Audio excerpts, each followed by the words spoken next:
금송아지 우상 사건으로 인하여서 시내산 언약이 파기되었습니다.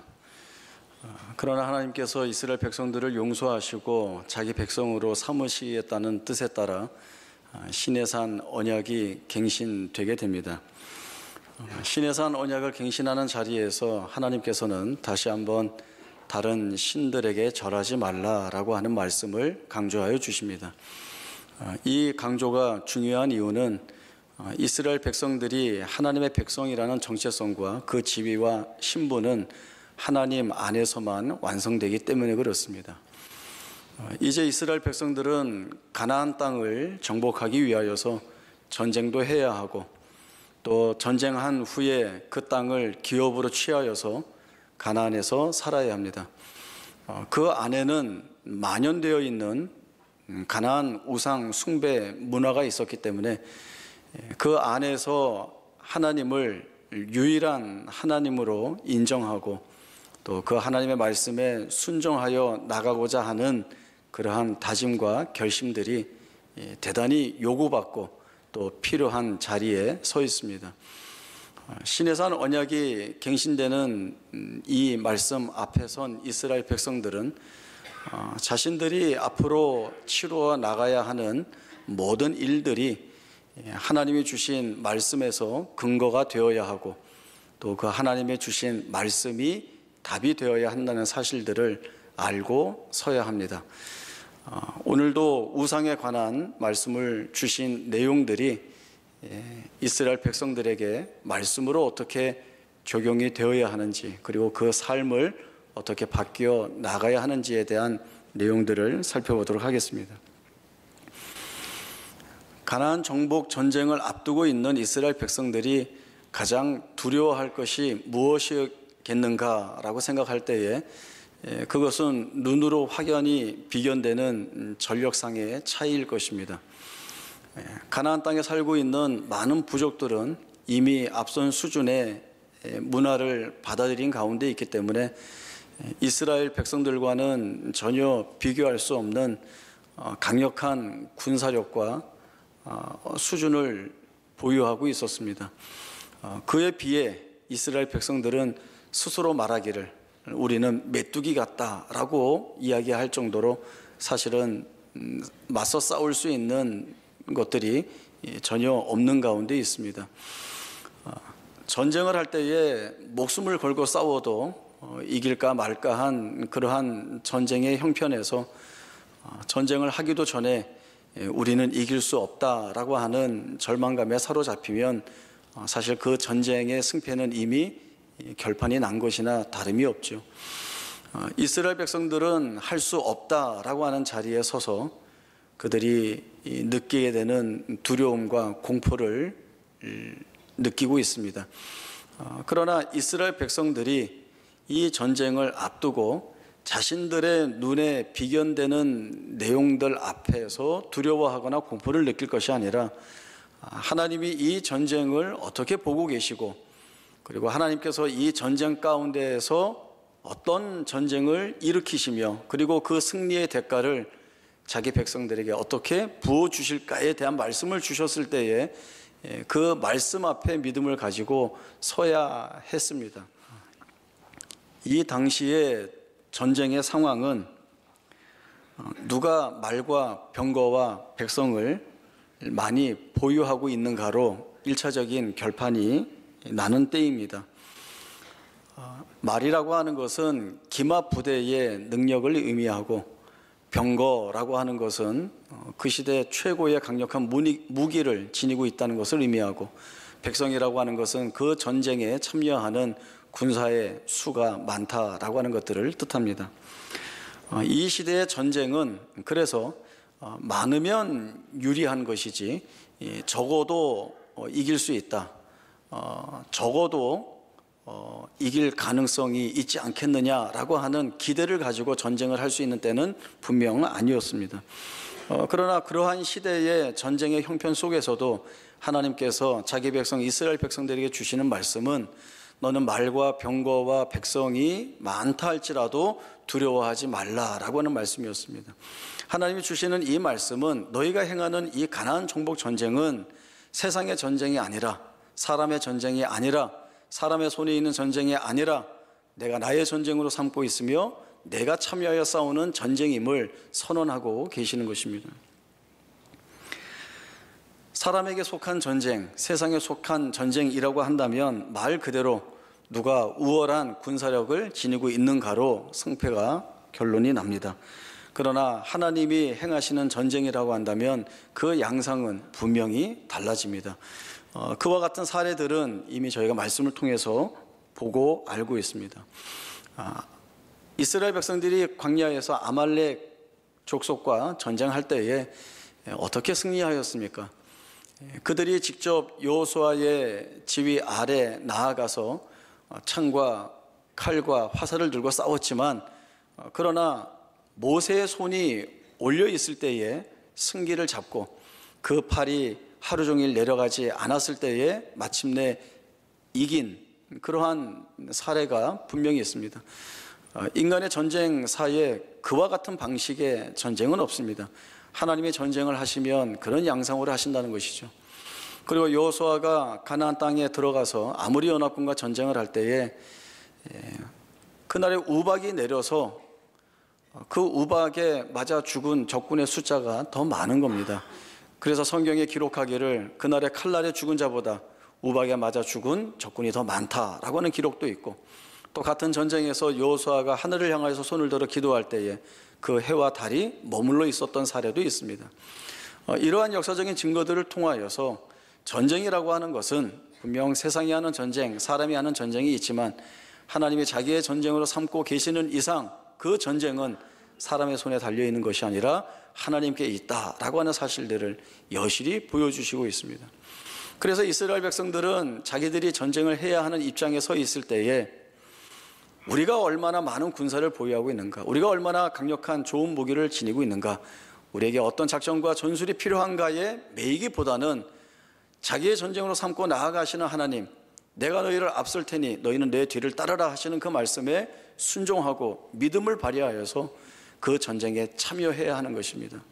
그것이 가나안 정복 전쟁을 앞두고 우리는 뻔히 질 거야 라고 하는 그런 하나님에 대한 불신앙의 고백이 아니라, 하나님이 함께 하시는 이상 우리가 비교할 수 없는 전력이 약한 자리에 있다 할지라도 이길 수 있다라고 하는 결심을 갖고 그 전쟁에 임하는 것이 하나님의 백성다운 삶의 결정이고 모습이 되는 것입니다.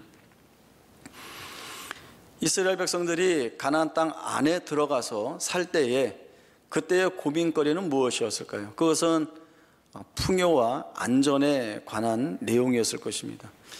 하나님이 주신 땅이라고 해서 들어와 정복하여 기업으로 삼았는데 과연 이 땅이 우리에게 얼마나 많은 소출을 내어주어서 우리가 풍요로울 수 있을까? 또 주변에 많은 이방 부족들이 여전히 남아있는데 이 가운데 끼어서 우리는 안전할 수 있을까? 이 안전이 보장될 수 있을까라고 하는 염려를 가질 것입니다. 그러나 그때에도 이스라엘 백성들은 자신들의 주변의 정황과 형편과 상황에 매일 것이 아니라 그 가운데에서 하나님이 자기 백성에게 주신 말씀이 무엇인가에 귀 기울여야 하는 것입니다. 가나안 땅의 대표적인 우상은 바알과 아세라입니다. 바알과 아세라는 가나안 이방 부족들이 풍요의 신으로 믿고 있었습니다. 이 바알과 아세라 우상을 잘 섬기면 이 우상들이 자신들에게 그해 농사의 소출을 풍성하게 하여서 많이 거둘 수 있고, 그리고 다산할 수 있고, 그리고 편안하게 마음껏 즐기면서 살 수 있다, 이것을 보장하는 우상이 바알과 아세라다, 이렇게 믿고 살았습니다. 이스라엘 백성들이 그 땅 안에 들어가서 주변의 부족들이 그와 같은 우상에게 매달려서 있는 것들을 볼 때에 자기 마음속에 드러나고 있는 부패한 욕망과 욕심을 따라가게 되면 하나님보다 더 달콤하게 유혹하는 이 우상에게 마음을 빼앗길 수밖에 없습니다. 그리고 없는 존재이고 헛되고 거짓된 신, 우상 앞에 나아가서 자신들의 필요를 구하는 어리석음을 행하게 되는 것입니다. 하나님의 백성이라고 한다면 하나님이 아닌 다른 신에게 쫓아 나아가서, 그것도 실존하는 신이 아니라 없는 헛된 거짓 신인데 그 앞에 나아가서 자기들의 구할 것을 아뢰는 어리석음을 구할 것이 아니라 자신들의 필요에 대하여서 이미 약속 가운데에서 말씀하여 주시고, 그리고 그 말씀하신 것을 이루어 주실 것이라고 하는 하나님에 대한 신뢰와 믿음을 갖는 것이 더 우선되어야 하는 것입니다. 하나님이 주신 말씀이 무엇입니까? 하나님은 모세를 통하여서 하나님이 주시는 가나안 땅을 아름다운 땅이라고 이야기하고 있습니다. 이 아름다운 땅은 골짜기든지 산지든지 시내와 분천과 샘이 흐르는 곳입니다. 척박한 땅이 아닙니다. 황폐한 곳이 아닙니다. 물이 풍부하고 흘러넘쳐서 많은 곡식들을 풍성하게 잘 자라게 하는 곳입니다. 그리고 이 아름다운 땅은 밀과 보리, 포도와 무화과와 석류와 감람나무와 꿀의 소산지라고 말씀하고 있습니다. 그래서 이스라엘 백성들이 이 땅 안에서 살아갈 때에 먹을 것에 모자람이 없고 아무 부족함이 없다는 것이죠. 그래서 이스라엘 백성들은 하나님이 풍성하게 풍요롭게 허락하시는 그 땅 안에서 마음껏 누리면서 그들이 해야 할 것은 부족함이 없이 모자람이 없이 주시는 이스라엘의 하나님 여호와를 찬송하는 것밖에는 없다라고 하는 것이 이 이스라엘 백성들에게 주어진 명령입니다. 그러나 그 뒤에 말씀을 보시면 이렇게 말씀합니다. 그러나 내가 마음에 이르기를 내 능력과 내 손의 힘으로 내가 이 재물을 얻었다 말할 것이라고 하는, 하나님이 주신다라고 하시고 하나님이 주신 것인데 이스라엘 백성들은 내가 잘해서 내 능력과 내 힘으로 내가 이 모든 것들을 이루었다라고 하는 교만함과 자만함에 빠질 것이다 라고 하는 것입니다. 그러나 그때에 이스라엘 백성들이 분명히 기억해야 할 것은 무엇입니까? 그것은 하나님이 행하셨다라고 하는 것입니다. 하나님이 이스라엘 백성들에게 주신 약속에 따른 은혜라고 하는 것입니다. 하나님이 주신 말씀을 하나도 놓치지 않고 그 사랑하는 백성들에게 넉넉히 부어주신 분이 바로 하나님이시다라고 하는 사실들을 잊지 않아야 한다는 것입니다. 하나님은 유일하신 하나님이시다. 이 사실이 무엇보다도 이스라엘 백성들의 심령 가운데 각인되어야 하는 가장 중요한 말씀입니다. 시내산 언약에서도 확인되듯이 다른 우상들, 다른 신들이 이스라엘 백성들에게 있을 수 없습니다. 유일하신 하나님이라고 하는 것은 여러 의미가 있습니다. 하나님은 한 분이시다. 오직 하나님만이 참 신이시다. 하나님 외에는 다른 신이 없다. 우상은 헛된 것이며 거짓이며 너에게 무언가를 약속할 수 없다라고 하는 많은 뜻들이 이 안에 담겨 있습니다. 있지도 않은, 존재하지도 않은 우상 앞에 나아가서 자기 욕심과 욕망을 포장하여서 내어놓고 그 앞에서 먹고 마시고 즐기고 노는 그런 이스라엘 백성들의 모습이 아니라 하나님께서 부르신 자리에서 자신들의 생애 속에서 이미 역사하시면서 증거해 주신 그 증거들을 바라보면서 변치 않는 믿음의 내용을 가지고 하나님 앞에 나아가야 하는 것이 다시금 시내산 언약 앞에 선 이스라엘 백성들의 마음의 결심이 되어야 하는 것입니다. 사람들은 쉽게 우상에 빠집니다. 우상이라고 하는 것은 있어서 하나님과 우상 가운데 누가 더 좋은 것을 줄 거냐를 견주는 존재가 아닙니다. 우상은 반복되어 말씀드리지만 없는 것입니다. 헛된 것입니다. 우리가 기대하고 소원하는 것들에 대하여서 전혀 듣지도 못하고 줄 수도 없는 그러한 것이 우상입니다. 그러나 부패한 본성에서의 내 욕망과 내 욕심이 내 눈과 내 생각과 내 마음을 빼앗을 때에는 이 우상 앞에 나아가서 받을 수 있다, 될 수 있다라고 하는 생각을 가질 정도의 어리석음을 범하게 되는 것입니다. 그렇게 만드는 것이 우상이죠. 아합이 이스라엘을 다스리는 때에 이세벨이 바알과 아세라를 우상으로 들여오는 바람에 모든 이스라엘 백성들이 이 바알과 아세라를 섬겼습니다. 엘리야 선지자가 갈멜산 위에서 이 바알과 아세라 우상 선지자들과 대결을 벌일 때에 그 자리에 그 대결을 보기 위하여 모인 수많은 이스라엘 백성들에게 바로 이 이야기를 합니다. 너희가 하나님과 바알 이 둘 사이에서 언제까지 머뭇거리고 있겠느냐? 오늘 너희는 판단하고 그리고 결심해야 된다.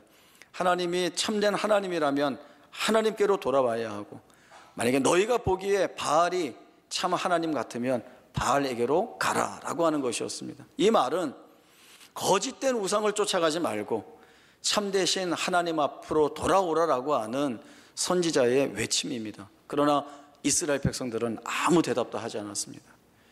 그만큼 우상의 역사에 마음을 빼앗겼을 때에 얼마나 영적으로 무지하고 어리석인지를 단적으로 보여주는 사례가 됩니다. 하나님은 애굽에서도, 그리고 광야 40년 세월에서도, 그리고 가나안 정복 전쟁을 앞두고 있는 모든 자리에서 하나님이 어떤 하나님이신지를 이스라엘 백성들에게 분명하게 보여주시고 가르쳐 주셨습니다.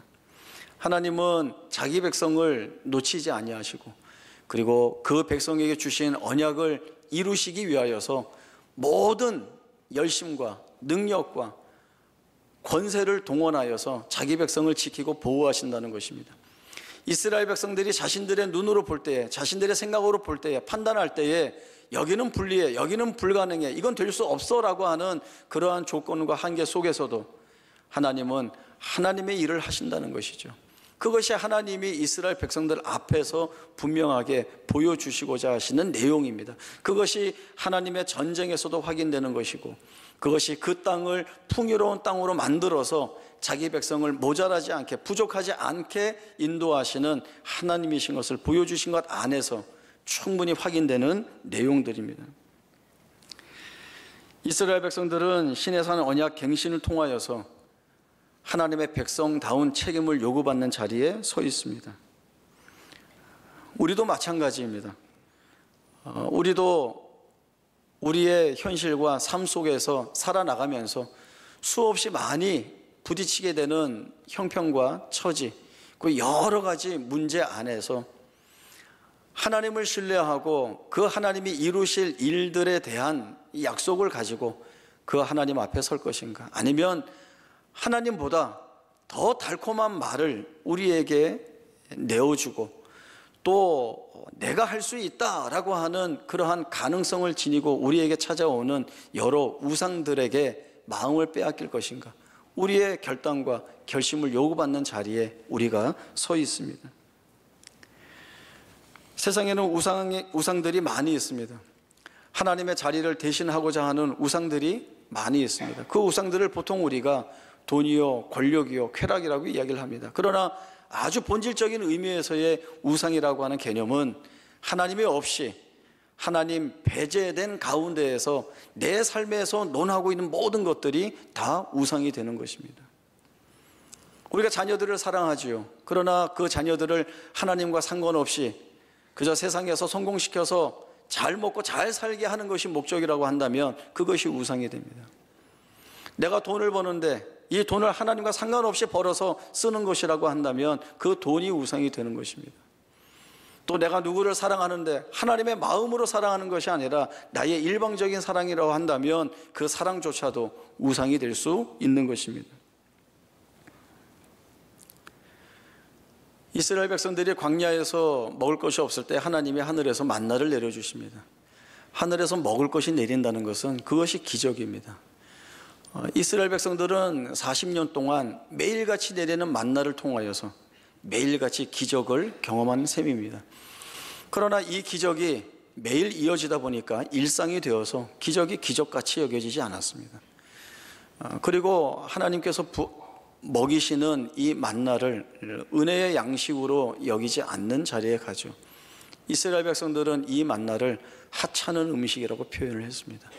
이것은 하나님이 부어주시는 기적과 하나님이 부어주시는 은혜를 망각한 것입니다.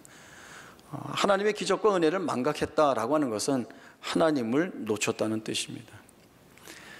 하나님은 우리의 삶에도 여러 가지 기적들을 많이 부어주십니다. 우리가 알든 모르든, 우리가 깨닫든 깨닫지 못하든 하나님은 여러 가지 모양으로 기적을 주십니다. 그 기적의 하나를 제게 물어본다면 그 기적이 어떤 것입니까? 라고 한다면 저는 자고 일어났더니 그 다음에 하루가 주어졌다라고 하는 것이 기적이라고 말하고 싶습니다. 그러나 이 하루가 매일 주어지다 보니까 우리는 이 날들을 기적이라고 여기지 않습니다. 그냥 일상이 그렇게 흘러가는 것 같죠. 그리고 기적이라고 하지만 그 일상이 어떠한 내용으로 현실에 다가옵니까? 그 일상은 살기 버겁고 살기 힘들고 생각하고 싶지 않은 고통과 고난이 있고 시련과 환난, 그리고 많은 세상의 시험과 유혹이 있어서 너무나 힘든 그러한 날들일 수밖에 없습니다. 이 날이 무슨 기적입니까? 이 날이 무슨 은혜가 있습니까? 라고 이야기하겠지만 그 날들이 왜 기적이며 왜 은혜인가 하면 하나님이 그 날에서 일하실 것이기 때문에 그렇습니다. 내가 뭘 바꾸어내는 것이 아니라 하나님이 일하신다는 겁니다. 하나님이 그 날들 안에서 일하시기에 우리에게는 매일 하나님의 기적과 같은 은혜가 부어지고 있는 것입니다. 고통이 일상의 현실 속에서 하나님의 기적이 주어진다는 것은 은혜입니다. 은혜가 아니면 우리가 살 수 없기에 주어진 은혜에 감사해야 하고 주어질 은혜를 기대하면서 하나님 앞에서의 자리를 지켜나가는 것이 오늘 우리가 마음속으로 결심을 해야 할 일들입니다. 다윗은 악한 자들이 누리고 있는 부요함과 풍요와 유익과 또 그 부함에 대하여서 시기하거나 질투하거나 그리고 불평하지 말라라고 하는 말을 하고 있습니다. 우리도 그런 생각이 가끔 듭니다. 세상에서 하나님 없이 자기의 힘과 능력을 쫓아 떵떵거리고 악하게 사는 자들이 너무나 잘 사는 것을 볼 때에 우리의 마음도 불편하고 시기하고 질투하는 그런 마음들이 생길 때가 있습니다. 마치 이런 것 같죠. 하나님이 내게 주실 복을 잘못 던져서 저 악인들에게 주신 것이 아닌가라고 하는 생각이 들기도 하고, 또 하나님은 왜 악인에게 복을 주시는가? 내가 이렇게 열심히 하나님을 붙들고 살아가는데 나에게는 고난뿐이요 고통뿐인데 왜 이런가? 라고 하는 의아심과 또 의심이 들 때도 있습니다. 그러니까 다윗이 오늘 말하고 있는 것이 무엇입니까? 악인들의 부요함과 형통함을 시기하고 부러워하지 마라. 하나님이 너에게 가게 하시는 너의 길을 너는 그냥 가라 라고 하는 것이 간단하게 풀어내는 시편 37편에서의 다윗의 고백입니다. 여호와를 의뢰하라, 선을 행하라, 하나님을 의지하고 붙들라. 그리하면 그 하나님이 너를 기쁘게 할 것이며 내 소원을 이루어 주실 것이며 만족하게 하실 것이다. 내가 찾을 수 있는 답은 이 하나님 앞에서밖에 없다라고 하는 것이죠. 세상의 그 무엇들이 우리를 시험하고 유혹한다 해도 거기에 마음을 빼앗기지 말고 하나님 앞에서의 자리를 지켜나가는 것. 내가 하나님 앞에 섰지만 그 어떠한 답도 그 어떠한 부요함도 악인들이 누리고 있는 것과 같은 형통함도 없어 보이지만 하나님이 거기를 내 자리라고 말씀하시니까 난 모르겠다, 내가 지킬 곳은 이 자리밖에 없다라고 하는 그 두터운 신앙의 결단과 믿음을 가져야 한다는 것이죠. 그러면 하나님이 세상의 복이 아닌 하나님이 말씀하시는 복으로 우리를 채워주신다, 인도하신다, 마침내 이루신다라고 하는 것이 하나님이 자기 백성에게 주신 복이요 은혜입니다. 우리는 하나님에 대한 바른 고백을 지녀야 합니다. 하나님은 내 생명의 주인이시며 내 삶의 주인이시며 내 인생을 하나님의 섭리와 뜻에 따라 인도하시는 하나님이십니다. 그리고 내가 어느 자리에 있든지 간에 찾아오셔서 격려하시고 위로하시는 하나님이시며 우리가 불리하고 불가능하고 안 된다라고 하는 그러한 조건 속에서도 다 이루어내시는 능력이 있으신 우리의 하늘 아버지이십니다. 이 하나님이 날마다 찾아오셔서 기적과 같은 삶 속에서 우리에게 은혜를 베풀어 주시는 하나님으로 자신을 드러내시고 그 드러내신 하나님을 우리가 분명하게 보고 그 하나님에 대한 믿음을 가지고 살아가는 자 되게 하시기를 원하고 계십니다. 그 자리로 우리를 부르고 있습니다. 우리는 그 자리로 나아가야 합니다. 나아갈 때 사탄의 시험과 방해가 있습니다. 다른 것들로 채워줄게, 여기가 훨씬 더 좋아, 여길 믿어봐 라고 하는 유혹이 많지만 그것은 없는 것들입니다. 헛된 것들입니다. 우리 가운데 이루어낼 것을 아무것도 지니지 못한 것들입니다. 하나님만이 유일한 하나님이십니다. 그래서 모세가 이스라엘 백성들에게 준 그 말씀이 늘 우리의 마음속에서 가장 중요하게 기억이 되고 고백되어야 될 말씀입니다. 이스라엘아 들어라. 너희 하나님 여호와는 유일한 하나님이시니 너희는 마음을 다하고 뜻을 다하고 힘을 다하여 너희 하나님을 사랑하라. 이 말씀을 그냥 외우는 걸로 끝내지 않고 이 말씀이 근거가 되어서 내 삶을 온전히 다 맡기는 자리까지 나아가야 됩니다. 그 자리에서 우리는 하나님을 제대로 만날 것이고 그 하나님이 주시는 은혜를 은혜대로 그리고 그 하나님이 주시는 복을 복으로 누릴 수 있게 됩니다. 이 부요하고 넉넉한 자리로 인도하시는 하나님의 인도하심에 우리의 생애를 맡길 수 있기를 바랍니다.